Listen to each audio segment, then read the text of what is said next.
যশোর কেন্দ্রীয় কারাগারের ফটক সেদিন অন্য সময়ের মতো ছিল না। স্বজনদের দেখে কারাবন্দির মুখে যে স্বস্তির হাসি ফুটে ওঠে, তার বদলে সেখানে তৈরি হয়েছিল এক হৃদয় বিদারক দৃশ্যের।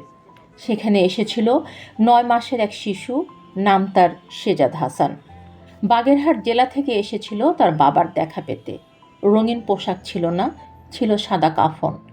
এসেছিল নিথর, তার জীবিত বাবার কাছ থেকে শেষ বিদায় নিতে। যে বয়সে শেজাদের তার বাবার আঙুল ধরে টলমল পায়ে পৃথিবী চেনার কথা ছিল, সে বয়সে তাকে অ্যাম্বুলেন্সে করে আসতে হলো কারাগারের লোহার শেকল ঘেরা নিষ্ঠুর পৃথিবীতে।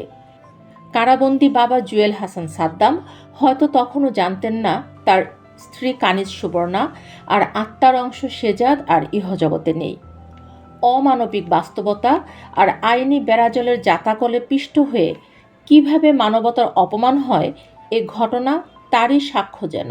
মানুষের মনে প্রশ্ন, আমাদের রাষ্ট্র আর প্রশাসন কি এতটাই যান্ত্রিক যে একজন পিতাকে তার সন্তান আর স্ত্রীর জানাজায় অংশ নেওয়ার জন্য সামান্য প্যারোল দেওয়া যেত না?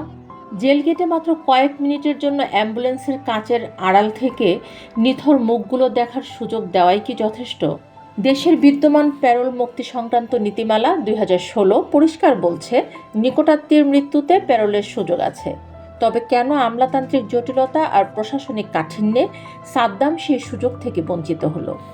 রাজনীতির মঞ্চে কারো পরিচয় যাই হোক, কারা ফটকের সামনে দাঁড়িয়ে থাকা সেই মানুষটি ছিলেন কেবলই একজন নিঃস্ব পিতা আর একজন রিক্ত স্বামী।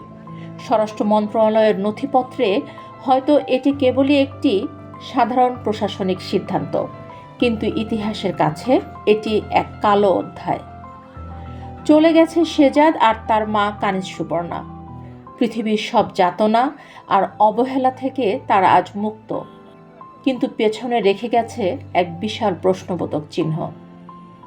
লোহার শেকল হয়তো শরীরকে বন্দি করতে পারে, কিন্তু স্বজন হারানো পিতার আর্তনাদ আর মৃত শিশুর এই নীরবতা ইতিহাসের পাতায় এক গভীর কলঙ্ক হয়ে রয়ে যাবে।